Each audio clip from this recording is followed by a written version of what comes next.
Me acompañan aquí en esta mesa Iñaki Peña, director técnico de GEN, Conchi Gallego, directora del área de apoyo a emprendedores sociales de ASOCA España, Aurelio Jiménez, director de desarrollo de la Fundación INCIDE, y Miguel Ángel Martínez Vidal, que es director del Departamento de Metodología y Desarrollo de la Producción Estadística del Instituto Nacional de Estadística. Brevemente les explico cómo vamos a hacer esta mesa redonda, cómo se va a desarrollar. En primer lugar, se ha dividido el estudio, el informe GEN, en 4 bloques.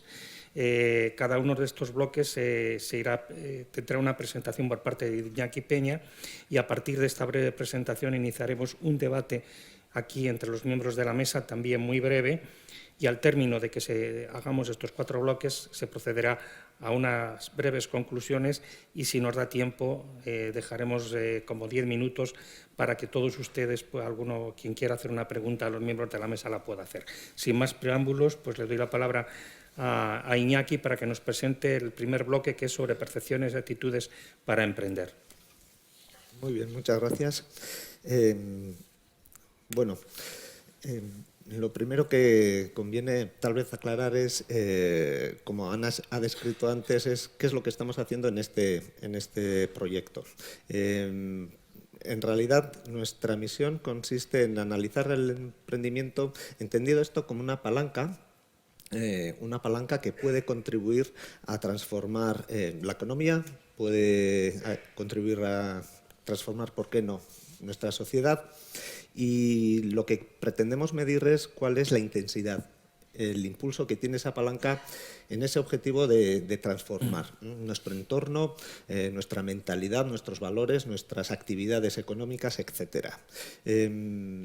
Estamos atravesando un periodo de estancamiento, 5 años de paro por encima del 20%, y ciertamente cuando hablamos de autoempleabilidad, cuando hablamos de generación de nuevas sociedades mercantiles, estamos aplicando fórmulas emprendedoras precisamente para reactivar, para transformar nuestro entorno, nuestro contexto. Lo que nosotros pretendemos a través de la aplicación del máximo rigor posible es captar la medición a través de métricas de cómo se está produciendo ese cambio. Así, a modo de resumen, pues, creo que tenemos que congratularnos en el conjunto del Estado por cuanto que por segundo año consecutivo hemos mejorado nuestra actividad emprendedora, ya de un 5,2 de la población que se anima a emprender, pues poco a poco hemos llegado casi a un 6% de la población que se anima a emprender. Por lo tanto, incluso en una coyuntura complicada, pues estamos poco a poco intentándole dar esa vuelta que, como decía antes, pues esa transformación es necesaria. Ciertamente todavía nos queda terreno por recorrer, sobre todo porque necesitamos mejores condiciones para que la gente se anime. Y en la medida que esas condiciones mejoren, conseguiremos que esa actividad emprendedora sea más inclusiva, transformadora y productiva, que es a la postre lo que realmente esta sociedad necesita. No me voy a detener en los apartados del estudio porque antes Ana ya los ha escrito y ya voy a dar paso directamente a la pregunta que me ha formulado el moderador. Una de las cuestiones que nosotros nos planteamos es si realmente España es una sociedad emprendedora. ¿Cuántos de nosotros realmente nos hemos planteado alguna vez la opción de emprender como una opción profesional, como una opción de vida? Y para captar esa predisposición hacia el emprendimiento, pues hemos contemplado unas preguntas como, por ejemplo, ¿percibe usted que hay oportunidades para emprender? Y realmente 3 de cada 10 personas dice que sí, pero la inmensa mayoría, un 70%, dice que no. No las busca, no le llegan las oportunidades, pero lo cierto es que refleja cierta quietud. No solamente eso, sino, como antes ha mencionado el señor Alonso, tal vez el temor al fracaso produce un vértigo, sobre todo si luego no hay una segunda oportunidad, que eso también es algo cultural. Entonces, cuando hacemos esa pregunta, ¿usted cree que el temor al fracaso le retrae de esa opción de emprender? Pues aproximadamente la mitad dice que sí, la otra mitad dice que no. Hombre, para ganar confianza, Para ganar confianza, pues uno, si tiene las habilidades, tiene las competencias para emprender, pues es más fácil que dé ese paso, ¿no? Otra vez, cuando formulamos esa cuestión a la ciudadanía, aproximadamente la mitad piensa que se siente capacitado para lanzar su negocio. Y por último, pues a veces esta es una travesía por el desierto, esta aventura, y uno necesita pues compañeros de viaje, sobre todo con quienes se pueda comunicar. Y una pregunta que solemos hacer es, bueno, ¿y conoce usted a alguna persona emprendedora en su entorno con quien pueda compartir sus conocimientos, experiencias, sus penas y glorias, prácticamente, ¿no? 3 de cada 7 dice que sí. Entonces ese es un poco el panorama, la imagen de nuestra sociedad, a la hora de reflejar esa predisposición, esa proactividad para considerar la acción de emprender. No acometer la acción, sino simplemente considerar. Y yo creo que ya con estos datos ya he alimentado parte del debate que podéis. Sí, pues ahora yo lanzo, o ya empezamos el debate. Y bueno, es positivo el hecho de que se empiece a disminuir ese miedo al fracaso. Entonces yo la pregunta que lanzaría es si esta disminución que se hace del miedo al fracaso, bueno, cuáles son las causas y si realmente la situación de crisis económica que ha tenido este país ha contribuido a ese miedo al fracaso. Por ejemplo, Conchi. Bueno, yo creo que voy a ser un poco la nota discordante en algunas de las rondas por el sector al final que estoy representando aquí, que es el del emprendimiento social, ¿no? Y por entender el emprendimiento más allá de la generación de empresas, que obviamente es una pata importantísima, y entendiendo en este caso, y luego hablaremos un poquito más, el emprendimiento social casi como una actitud de vida, ¿no? Cuando hablamos de emprendimiento social, yo creo, y esto es una percepción, y ahí habría que separar los datos, que en el emprendimiento social me arriesgaría a decir que es casi menor, porque el emprendimiento social parte de una necesidad personal, parte de una inquietud personal, y probablemente cuando tienes esa convicción de que puedes emprender para mejorar la vida de las personas, probablemente te queda ese miedo al fracaso, pero probablemente es un poco menor, ¿no? Yo creo que hay una cuestión, y hilo con esta diapo que tenemos aquí, hablando de las cualidades o de la formación, que hablaremos después, para crear un negocio, y algunas veces se hace el paralelismo, ¿no?, de esto de que para aprender a pintar hay que pintar, no se puede explicar cómo pintar. Y con el emprendimiento pasa un poco lo mismo, o sea, para aprender a emprender hay que emprender. O sea, y hay mucha formación, quizá no suficiente, todavía sobre emprendimiento, que quizá es un elemento más en cuanto a la gestión y que todavía tiene que haber mucha más formación económica y de gestión, pero como se aprende a emprender es emprendiendo, ¿no? Y yo ahí, solo por no extenderme, pongo un ejemplo de un emprendedor social de la red de Ashoka, que es el fundador del proyecto Valnalón Educa, que es José Manuel Pérez Pericles, y es una persona a la que le asignaron la tarea, desde una administración pública en Asturias, de regenerar una zona en decadencia, era una zona antigua minera, el Valle del Nalón, y le dijeron, mira, aquí tienes la tarea de crear un vivero de empresas, ¿no? Vamos a emprender en la zona, como ya no tenemos el negocio habitual. Y fue un auténtico fracaso, que él explica como tal, porque faltaba la semilla, ¿no? Faltaba la cantera. Y al igual que en el deporte, para tener grandes estrellas hay una amplísima cantera, y creo que no hay que hacer el paralelismo, pero vamos, con el fútbol es obvio, para tener una cantera de emprendedores y unos emprendedores líderes económicos o sociales, ya luego les distinguiremos un poco más, es importantísimo la educación. Y es importantísimo que esa educación desde edades muy tempranas vaya enfocado en la práctica, ¿no? Hay que aprender a pintar. Aurelio, desde la Fundación INCIDE, pues tenéis un contacto muy directo con emprendedores, ¿no? Sí, yo diría, en relación a este disminución de del miedo a emprender que comentaba Iñaki, yo creo que hay dos cosas. O sea, por una parte,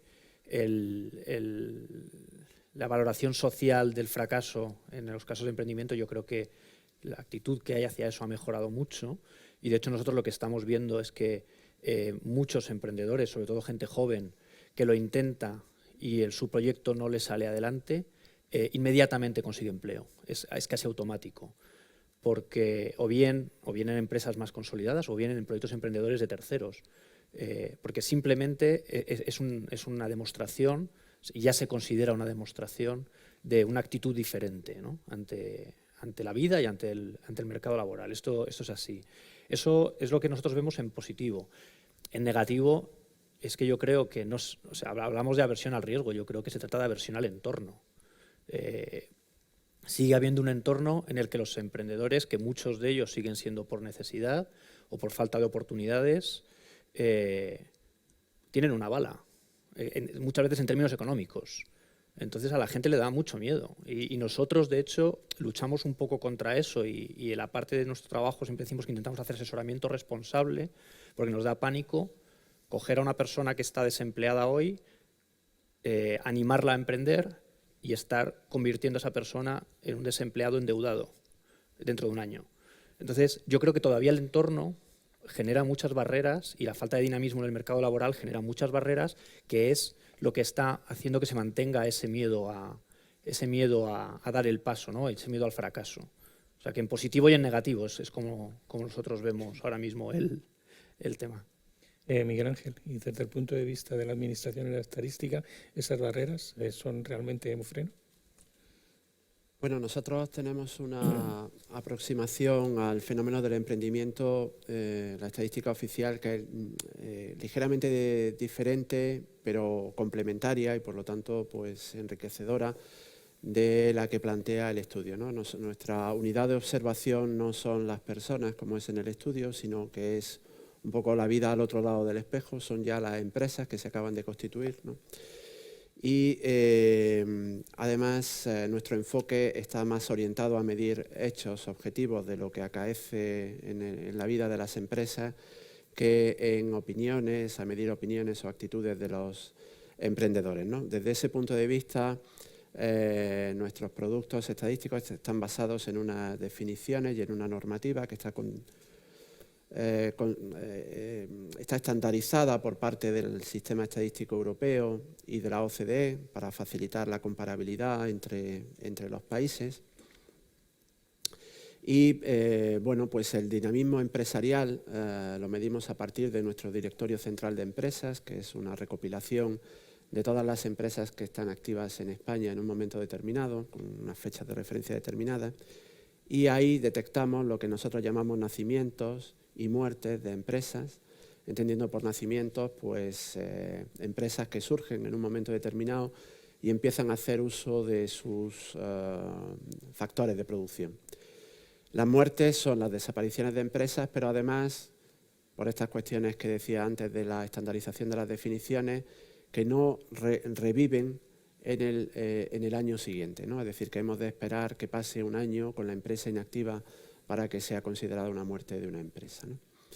Y hay un par de productos, la demografía armonizada de empresas, que va dirigida, en la cual se reflejan los nacimientos de empresas, entre otros eventos demográficos, en el que recopilamos información de empresas que surgen con y sin asalariados. De hecho, el 55% de las empresas del DIRCE no tienen asalariados, del Directorio Central de Empresas no tienen asalariados.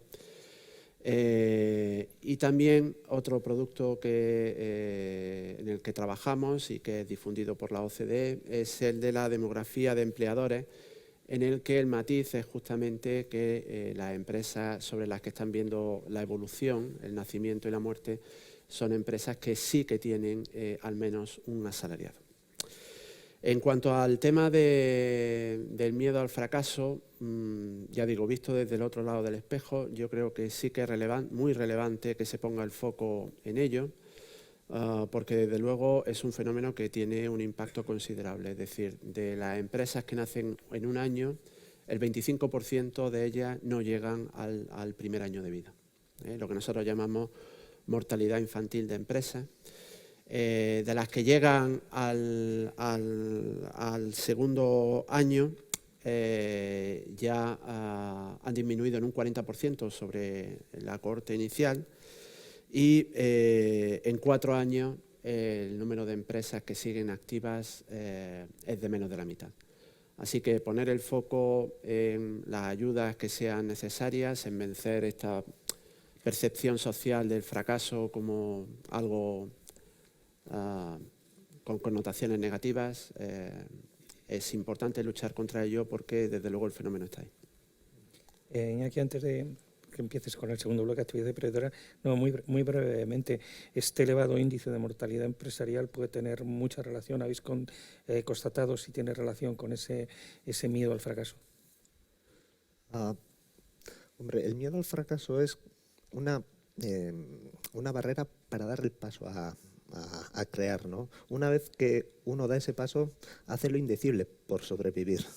Otra cosa es que los índices de mortalidad empresarial son muy elevados, y más en estos últimos tiempos, porque antes, y me refiero antes al periodo pre-crisis, estábamos hablando de aproximadamente un 50% de mortalidad durante los primeros 5 años de existencia, pero es que ahora ya en los primeros 3 años de existencia estamos hablando de tasas del 48%.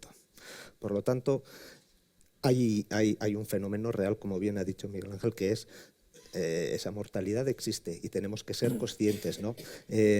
Yo creo que más que eso hay cierta comodidad, aún en coyunturas distintas, porque nosotros hemos analizado o hemos pulsado esa voluntad de la ciudadanía durante los últimos 10, 15 años. Hemos entrevistado a más de 200.000 personas con distintos vaivenes. Ha habido distintas formaciones políticas que han ocupado el gobierno, ha habido ciclos económicos expansivos, contractivos, y aún así la predisposición para emprender pues es la que aparece en nuestros gráficos. Se mantiene de manera débil, ¿no? O sea, yo creo que la sociedad española es emprendedora, pues yo diría que débilmente. Pues pasamos al segundo bloque de actividad emprendedora. Bueno, para dar ese paso, ¿no?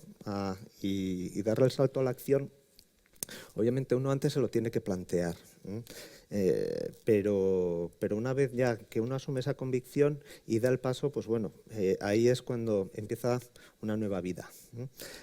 Nosotros lo que hacemos es, a través del estudio GEM, distinguir distintas etapas. Hay una etapa incipiente, una etapa de desarrollo, hay una etapa de consolidación, si es que esta ocurre. Obviamente reconocemos el hito de la desaparición, y lo que hacemos es recabar información para cada uno de esos ciclos, ¿no? Al margen de eso, también reconocemos que hay organizaciones que son más proactivas a la hora de aportar recursos, invitar a sus empleados a que estos también emprendan en y desde la organización, ¿no? Entonces, bueno, esas métricas las recogemos. Así, el que quiera estudiarlas, pues las podrá hacer en el informe que luego al final se distribuirá a los asistentes. Pero a modo de resumen, ciertamente cuando nosotros intentamos detectar, bueno, quiénes son los emprendedores potenciales, las personas potencialmente emprendedoras, ¿no? Y ahí hemos pasado en estos últimos 8 años de cifras del 6% al 12%. Claro, estamos diciendo potencialmente los próximos 3 años.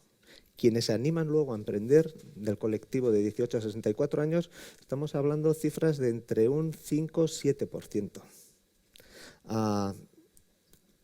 Los que cierran, ahí estaríamos hablando entre un 1 y 2% de la población adulta, que declaran haber cerrado su negocio en los últimos 12 meses. Y luego quienes se consolidan, pues ahí sí tenemos cifras bastante interesantes y comparables con la de otros países avanzados que rondan en torno al 6 y 8%, ¿no? Fijándonos ya en la actividad intraemprendedora, es decir, la actividad emprendedora desde las organizaciones, ahí sí que hemos sufrido un pequeño retroceso en los últimos 2 años. De un 1,8 hemos bajado a un 1,1. Y bueno, pues esa realidad está ahí, ¿no? Antes ha salido el tema de la motivación, creo que Oriol lo ha comentado, ¿no? Y una persona por qué emprende o qué es lo que le lleva a emprender, ¿no? Y desde luego, pues razones pueden existir muchas, pero lo que sí hemos detectado es que desde el 2008 hacia aquí se ha producido un aumento en aquellos que emprenden por necesidad, porque no tienen un acceso al mercado laboral, necesitan subsistir, nunca se lo han planteado, pero es esa necesidad la que les apremia a realizar una actividad económica simplemente para poder subsistir, ¿no? Si vemos el el perfil de estas personas, ¿no? Yo creo que hay un dato interesante y es que hemos percibido que en los últimos años se está produciendo un estrechamiento en el gap, en la diferencia entre hombre y mujer.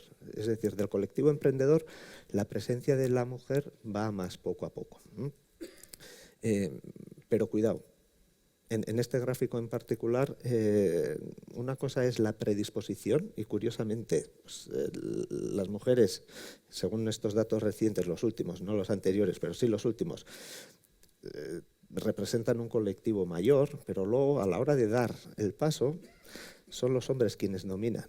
Entonces, ahí tal vez nos podemos encontrar con unas barreras, ¿no?, que merecen estudiar. En cuanto a la edad, yo creo que hay una franja de edad que es más propensa al emprendimiento, que está comprendida entre los 35 y 45 años, que tiene su razón de ser también. Pero ojo, aquí hay espacio para todos. Los más jóvenes y los más mayores también. Y yo creo que ahí, pues bueno, lo mismo, lo que comentábamos antes, ¿no? Igual falta una labor de concienciación, de sensibilidad en todos los estratos de edad de la ciudadanía. Y por último, la formación. Yo creo que se ha apelado en varias intervenciones que cada vez observamos una mayor presencia de los egresados universitarios en el colectivo emprendedor, ¿cierto? Es así. Lo que no sabemos es por qué. Porque tenemos personas cualificadas que a lo mejor les hubiese gustado dedicarse a trabajar en una empresa multinacional, pero han tendido a esto porque su prioridad número 1 no se ha visto cumplida. Entonces, bueno, yo creo que hay muchos elementos que nos dan para reflexionar. Nosotros hemos recogido los datos, pero estos datos merecen ser estudiados y reflexionados pues, con detenimiento. De todo esto que expones, y es la pregunta que lanza a la mesa, es que a lo mejor este aumento de la gente que quiere, o de la población española que quiere emprender, incluso esta encuesta que se ha comentado en la presentación, de que ya hay más universitarios que prefieren emprender que ser funcionarios, ¿no es un poco bien obligada por las circunstancias, por la crisis, por la situación del mercado laboral? Es decir, ¿no estamos creando emprendedores a la fuerza? Pues querría pensar que no, pero yo creo que sí que es verdad que es un dato que hay que disgregar, ¿no? O sea, porque al final si estamos hablando de cultura emprendedora, aquel que emprende exclusivamente por necesidad, pues probablemente queda muy bien en las encuestas oficiales o en las cifras de aumentamos el emprendimiento, pero no es del todo real, ¿no? Y muchas fórmulas súper encubiertas, ¿no?, de emprendimientos o bueno, aquellos que son autónomos dentro de las grandes empresas. Pero es que para nosotros al final por eso vamos un poquito más allá, ¿no? O sea, nosotros como organización, la filosofía que hemos seguido durante casi 30 años era seleccionar emprendedores sociales muy exitosos, en este caso en el ámbito de lo social, bueno, para apoyarles, pero también como para dar ejemplo a nivel social, ¿no? ¿Por qué? Porque entendemos que el emprendimiento, y ahí va un poco el tema del perfil, se puede afrontar desde prácticamente cualquier espacio de la vida. Se puede enfrentar como un modelo de autoempleo y de generación de empleo para terceros, se puede enfrentar desde el ámbito de una empresa o de una administración pública. Hay grandes innovaciones sociales impulsadas por emprendedores dentro de grandes instituciones públicas y privadas. Y también porque entendemos el emprendimiento, vuelvo un poquito al concepto de cultura, ¿no?, como actitud de vida. Es decir, si tenemos una sociedad más emprendedora, tendremos más generación de riqueza, más emprendimientos de negocios, en grandes empresas o administraciones mucho más innovadoras, pero sobre todo tendremos una sociedad que emprende. Y una sociedad que emprende es una sociedad que se preocupa por lo que pasa al de al lado. Y es una sociedad que emprende a veces sin una generación de riqueza económica. Nosotros cuando hablamos de emprendimiento social no nos referimos exclusivamente a empresas sociales, ¿no? A veces hay digamos, un cierto batiburrillo en la definición que en el fondo es natural porque es un sector absolutamente incipiente y de nueva creación, especialmente en España, no el emprendimiento, pero sí el emprendimiento social, y hablamos de emprendimiento social para toda aquella empresa que surge en un sector social, pues porque es una empresa de sanidad o de educación, resulta que eres una empresa social, por aquellas empresas que surgen o emprendimientos que surgen para dar solución a un reto social o porque hay un nicho sin cubrir. Pero también hablamos de emprendimiento social como algo muchísimo más abierto, o sea, como aquella capacidad de las personas de cambiar el entorno que les rodea, ¿no? Esto es muy difícil de medir en cifras porque al final no se traduce en un número de empresas creadas o ni siquiera de un número de proyectos creados y en algunos, bueno, y ahí lanzo aquí la oportunidad, el guante para quien lo quiera coger, porque sí que hemos tenido experiencias, lideradas también en este caso por Ashoka en otros países como en Irlanda, de hacer una verdadera análisis cualitativo a nivel de población sobre espíritu emprendedor, ¿no? Porque a veces porque ese espíritu emprendedor, esa calidad emprendedora es muy difícil de medir luego en una cifra concreta, ¿no? Tenemos, pues no sé, uno de nuestros últimos emprendedores que es Selecciones Rafael Matesances, el fundador de la Organización Nacional de Trasplantes, una persona que ha colocado a España como líder mundial de la donación de trasplantes y es un funcionario público. ¿Cómo medimos eso en un informe? No ha creado una empresa y es un grandísimo emprendedor, ¿no? Ojalá que hubiera más. O sea que yo creo que ahí hay que también repensar el cómo medimos la actitud emprendedora, la calidad emprendedora y yo creo que sobre todo el medir a nivel cultural y como actitud de vida, ¿no? Sería ese punto que aportaríamos. Sí, Iñaki. Yo diría, bueno, efectivamente, Conchi está dando ahora el dato de ese emprendimiento social que no se formaliza en la creación de empresas como parte de lo que es el emprendimiento. Y para nosotros hay otro dato que es bastante evidente cuando se dice en España la gente no emprende. En España se estima que la economía sumergida es el 18% del PIB. La gente se busca la vida y eso es ser emprendedor. Entonces, lo que hay que encontrar es la forma de canalizarlo, ¿no? hacia donde queremos que esté. Y donde queremos que esté en términos generales, claro, cuando se habla de creación de empresas, se suele hablar y se suele pensar en empresas que generan puestos de trabajo, en empresas que crecen. Y lo que tenemos es una gran base de autónomos en este país, ¿no? Entonces, y eso también es emprendimiento y eso también es importante. Lo que pasa es que desde el punto de vista de los servicios de apoyo a la creación de empresas, son dos escenarios distintos. Una cosa es política económica y la otra es política social casi, ¿no? Y ahí está. Entonces, además, en términos luego de esto, la gente que estudia esto sabe mucho más, ¿no? Pero sabemos que las empresas que realmente crean riqueza, generan empleo y tal, las ponen en marcha emprendedores que tienen un cierto background profesional ya, ¿no? O sea, que tienen un recorrido, que conocen el sector, que saben dónde se mueven. Pero no son las que se están creando mayoritariamente ahora, las están creando gente más joven, gente que tiene problemas de entrada en el mercado laboral. Y que no tienen esa experiencia, pero a cambio no tienen los lastres que tienen las personas que sí que están, que sí que podrían estar mejor preparadas, ¿no? Para moverse en ese entorno. Entonces, eso al final también tiene que ver con el tema de lo de la formación. Hay un desajuste, y nosotros eso sí lo estamos viendo en términos de la demanda de perfiles en los proyectos de los emprendedores. Hay un desajuste entre la cualificación de la gente que está, digamos, en posición de emprender y las necesidades que ahora mismo se plantean los proyectos de emprendimiento que tienen más viabilidad o más potencial de crecimiento. Muchas veces ponemos el ejemplo de Estados Unidos por aquello de que son los líderes en todo esto. Dice, bueno, es que allí los universitarios emprenden, tal. El problema es que lo que no tenemos son tecnólogos emprendiendo. Ahí es donde tenemos una gran carencia.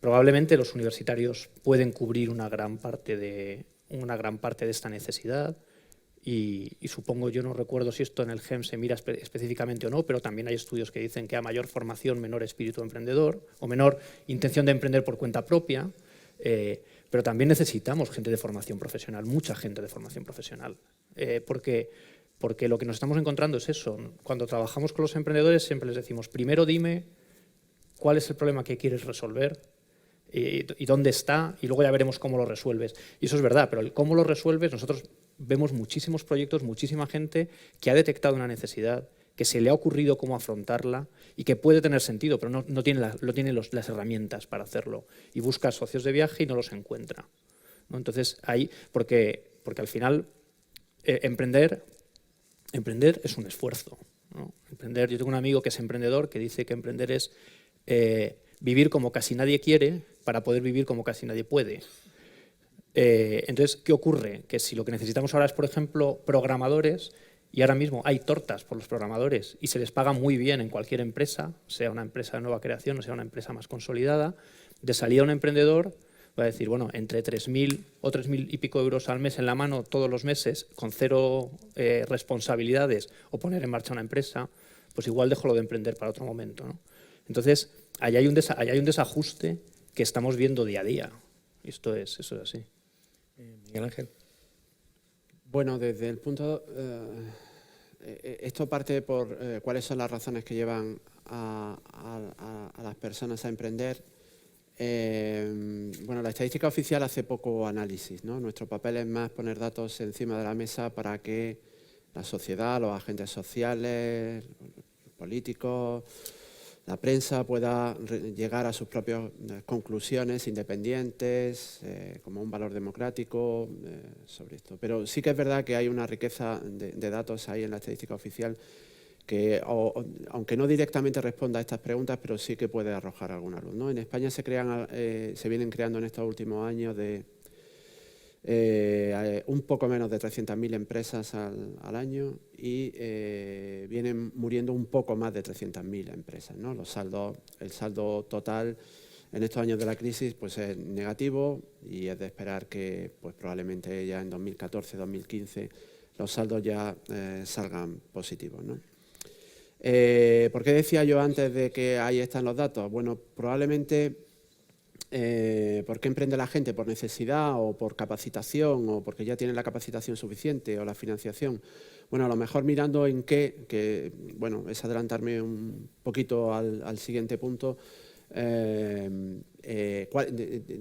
qué tipo son las empresas que se crean, ¿no? Bueno, pues antes de la crisis, mayoritariamente las empresas que se creaban en este país, las empresas nuevas de cada año, las tasas más altas de empresas nuevas eran del sector de la construcción.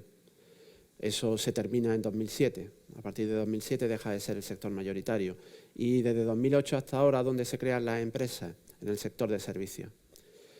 Y concretamente en el sector de otros servicios, tipo, bueno, pues hostelería, turismo, etcétera, ¿no?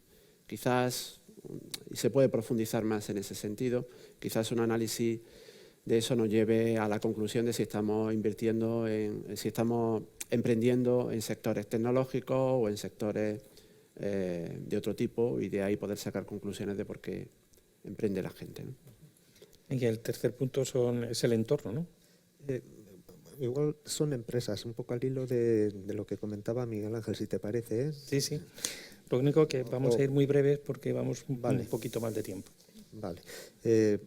Bueno, voy a pasar a una reflexión adicional por seguir la línea que ha comentado Miguel Ángel. Efectivamente, yo creo que viendo un poco el tamaño de las empresas, ¿no? Estamos hablando de empresas pequeñas. 9 de cada 10 tienen menos de 5 empleados, en sectores prácticamente que pertenecen a sectores terciarios de servicios a empresas, atención al consumidor final, financiación pues muy módica. Es decir, el 50% de las personas que han lanzado un negocio invierten por debajo de 17.000 euros. Y el 70% de ese capital lo ponen ellos de su bolsillo. Y el resto viene de otras fuentes, que normalmente suelen ser personas de su entorno más cercano e informal. Familiares, amigos, personas que confían en su proyecto, ¿no? Claro, si realmente queremos que la actividad emprendedora, además de ser inclusiva, sea transformadora, ahí el elemento innovador es fundamental. Pero cuando les dirigimos la pregunta de ¿es un proyecto innovador? ¿Tiene mucha o poca competencia? ¿Está proyectándose en mercados locales, nacionales, internacionales? ¿Y a cuánto aspira a crecer en los próximos 5 años? Pues los datos son bastante devastadores, por cuanto que ese espíritu para innovar, pues bueno, lo manifiestan tal vez 3 de cada 10. Así, sin dar cifras exhaustivas. ¿Cuántos se animan a vender sus productos en mercados exteriores? Pues estamos hablando de un 2 entre 10, un 20%. Lo que quiero decir con esto es que bastante tienen con lanzar el proyecto como para encima cargarles la presión de que tienen que comerse el mundo, ¿no? Pero bueno, la realidad es esa. Pues, Pasamos al sí, entorno, pasamos si te al parece. siguiente. Entonces, esto tiene que ver con el entorno sí, fundamental. por eso no te he interrumpido, porque estabas hablando de eso, precisamente ya de entorno. Entonces, claro, un entorno que se preste para la innovación pues es mucho más cómodo. Antes se comentaba Stanford, Berkeley, pero no solamente es Stanford, Berkeley, es toda la comunidad inversora de capital riesgo, es el apoyo de las administraciones locales. San Francisco, el Ayuntamiento de San Francisco es que es muy sensible al tema de la innovación, del emprendimiento y de la sostenibilidad. O sea, son valores que se respiran en todo el entorno. No solamente los jóvenes, sino los mayores, las empresas públicas, privadas. Entonces, el entorno es importante para innovar, para emprender, para generar valor económico y social. Algo que nosotros hacemos es preguntar a expertos, como antes ha comentado Ana, sobre los mayores obstáculos que ellos perciben en el entorno para emprender o los apoyos. ¿Y cuáles son las recomendaciones? Bueno, pues las respuestas son bastante recurrentes en el tiempo, se repiten, ¿no? Los obstáculos normalmente guardan relación con la financiación, pero claro, tenemos una cultura desarrollada para financiar en proyectos emprendedores y más en esta coyuntura. Es decir, ¿cuántos business angels conocemos? Pero business angels realmente que saben lo que están poniendo y lo que están aportando a ese negocio, que no solamente es dinero. Estamos hablando de capital inteligente, sobre todo inteligente. Estamos hablando de políticas. Tenemos una ley de emprendimiento desde septiembre del 2013.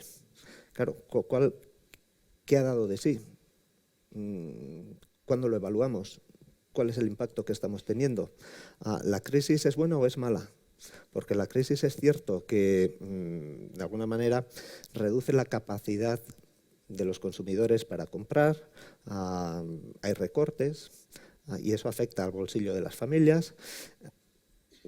La crisis económica, pues sí, puede detraer la actividad emprendedora, pero también la puede potenciar por lo que hemos comentado antes, que muchos se animan, ¿no? Entonces, recomendaciones que normalmente estos expertos nos suelen dar. Pues mejorar reeducación, que ya ha salido, formación, y yo creo que eso es algo que se está haciendo en todas las etapas, educación primaria, secundaria, formación profesional y universitaria, e incluso formación especializada para emprender, que cada vez proliferan más módulos.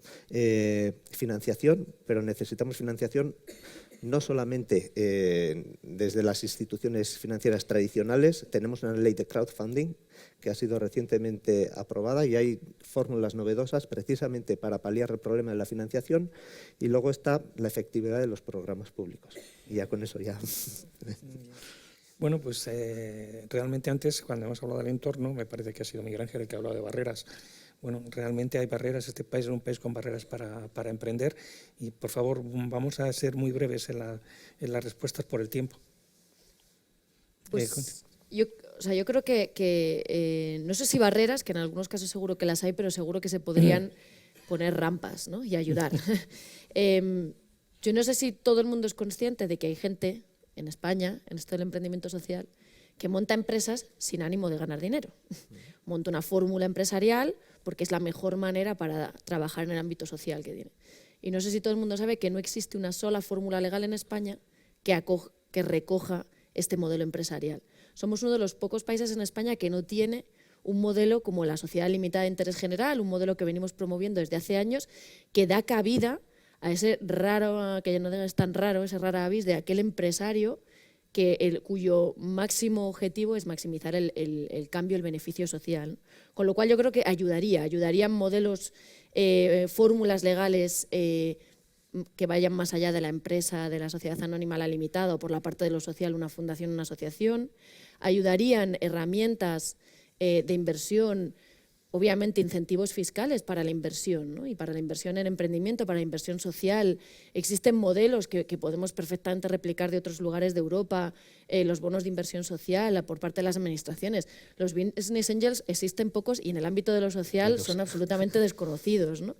Y luego, sobre todo, ir hacia modelos híbridos de financiación de proyectos que pueden mezclar la filantropía, las donaciones, con la inversión y con la generación de beneficios, ¿no? Facilitar el marco legal de eso, sin duda yo creo que es un valor añadido, ¿no? O sea, una rampa y a lo mejor menos obstáculo por ser... Aurelio, ¿hay rampas o...?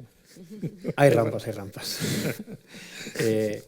Yo voy a ser muy breve, pero una consideración previa. Hablabais de que las empresas que están creadas van en la clasificación de servicios. Entiendo que hay entre servicios a empresas también. Sí, ¿verdad? Sí. Lo digo porque suele tener una connotación un poco negativa, o sea, una lectura un poco negativa porque pensamos enseguida en hostelería, en tal. De las empresas que nosotros vemos que se están montando, empresas de base tecnológica o empresas de alto potencial que se están montando en España, las que mejor están funcionando son las de servicios.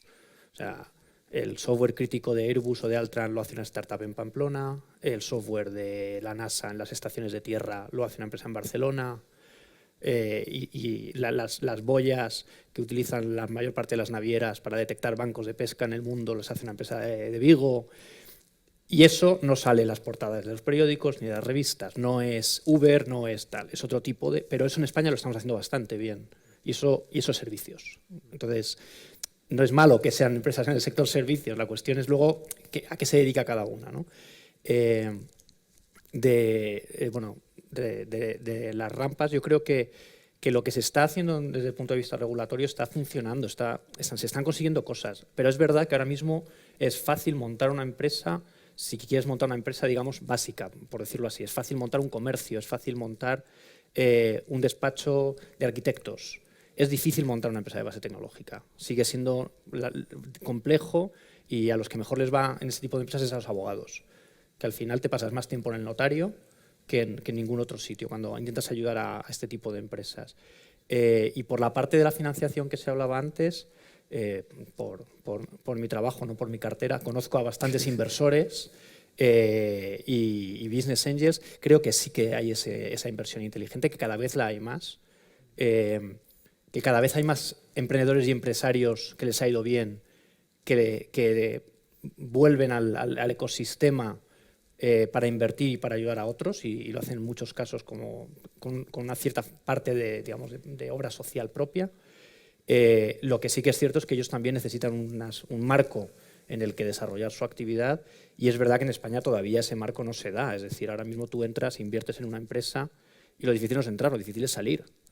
En esto, por ejemplo, los ingleses nos están dando sopas con onda. En Inglaterra, el 50% del dinero que inviertes en una empresa de nueva creación, automáticamente te lo desgravas, con lo cual realmente solo pones el 50% de lo que estás poniendo, ¿no? Bueno, todavía hay muchas cosas que hacer ahí, pero yo creo que se van haciendo poco a poco, pero se están haciendo. Bueno, también muy brevemente, en relación con este tema del sector servicios que hemos comentado anteriormente, es verdad que las empresas jóvenes son menos, hay un porcentaje menor de empresas jóvenes que son innovadoras que las empresas que ya están consolidadas. Pero es verdad que las empresas jóvenes que son innovadoras lo son con una mucho mayor intensidad que las empresas que ya tienen una edad. Cuando digo intensidad en la innovación o intensidad en I+D, me estoy refiriendo al cociente entre el gasto en innovación o en I+D en relación con la cifra de negocio de la empresa, ¿no?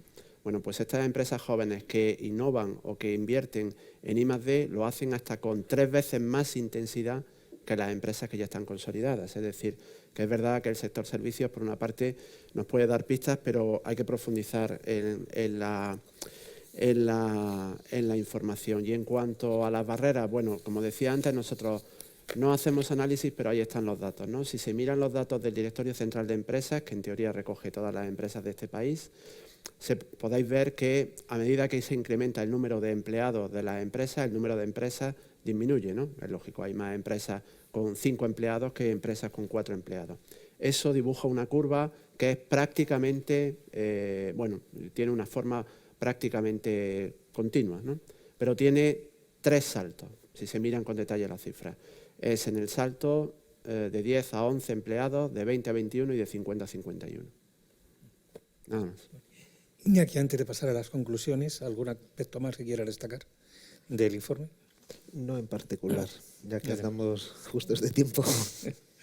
Bueno, pues antes de hacer las conclusiones, aunque vamos muy mal de tiempo, si alguien, tenemos yo creo para un par de preguntas, si alguien quiere hacer una pregunta a cualquiera de los miembros de la mesa, puede hacerlo. Sí le rogaría que fueran preguntas muy breves, que se identificaran y que especificaran al miembro de la mesa que dirige la pregunta.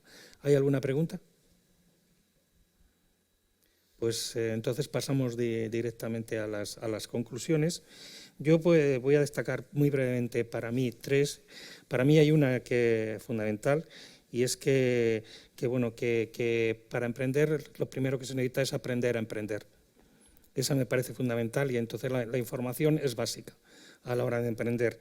La segunda, bueno, pues que hay bastantes obstáculos todavía en el entorno para los emprendedores y yo ahí ya como primero, antes de que paséis vosotros a vuestras conclusiones, primer tema, no se ha hablado de la maraña legislativa que hay en este país y eso también es una barrera. Y para mí una tercera conclusión, y con esto voy a referirme a unas palabras que suele utilizar bastante el presidente de CEIN y vicepresidente de la CE, Juan Pablo Lázaro, cuando habla de emprendimiento, porque él dice que no es emprendedor, él es empresario, porque todos los empresarios son emprendedores, pero no todos los emprendedores son empresarios. Y ya a partir de ahí, pues os dejo a vosotros. Bien, bueno, yo simplemente retomar el punto inicial. Yo creo que si realmente la actividad emprendedora ha de actuar como una palanca de transformación económica y social, pues ciertamente los retos que tenemos pues son abundantes, yo creo que todavía, sobre todo para construir esa sociedad más emprendedora que todos anhelamos, porque eso da vida, eso da energía, eso da avance y si se hace de forma equitativa, pues mejor que mejor, ¿no? Yo creo que por la parte que nos toca a nosotros, desde la comunidad académica investigadora, que lo que hacemos es pulsar un poco el entorno, los ciudadanos en este caso, pues nuestro granito de arena consiste en aportar información rigurosa que sirva luego para la reflexión y ahí yo creo que también podemos participar en ese debate con distintos agentes socioeconómicos, no solamente con los decisores públicos, sino hay otros agentes que tienen mucho que decir y mucho que hacer en este sistema, ¿no? Y si de ese debate, de esa reflexión colectiva, eso da pie a una serie de actuaciones que redunden en esa transformación, en ese impacto que comentábamos antes, yo creo que será así como conseguiremos cambiar nuestro sistema de valores, nuestros prejuicios, nuestras actitudes y nuestras aptitudes, ¿no? Que es al final lo que hará que tengamos en el futuro pues una sociedad más emprendedora.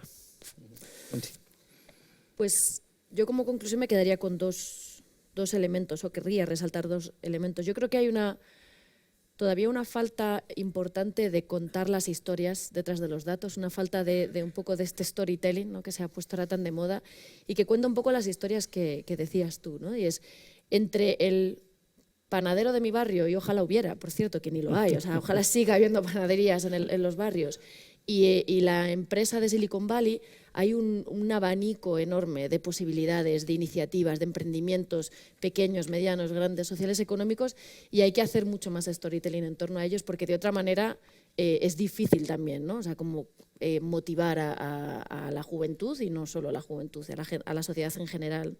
Y por otro lado, en la pata educativa, dos elementos, ¿no? O sea, por un lado, creo que es lo que decíamos, a emprender hay que aprender haciéndolo.